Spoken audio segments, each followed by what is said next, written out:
Le ski à Chalmazel, c'est d'abord une histoire d'amis. Tout commence dans les années 30.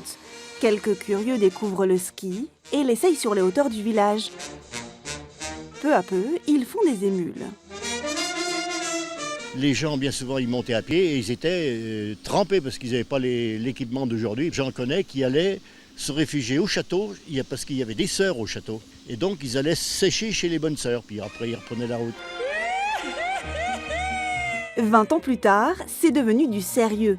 Un club a été lancé, les premières remontées mécaniques installées. Mais pour en arriver là, les skieurs chalmazellois ont dû batailler.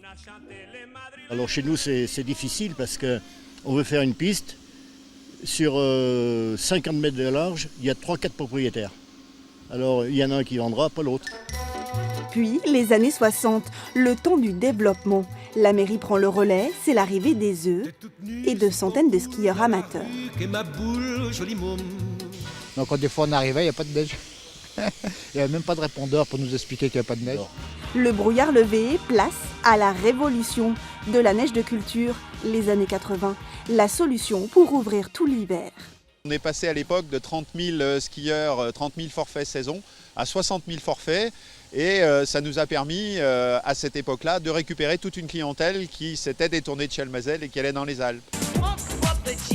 Les années passent, la station vieillit. Début 2000, c'est la crise.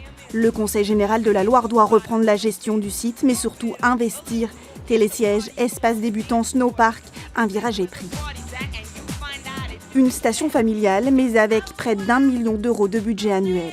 On a un chef d'épice qui vient de l'Alpe d'Huez, on a un matériel grâce au Conseil général qui est, pour une station comme nous, il y a bien des stations dans les Alpes qui n'ont pas la même chose.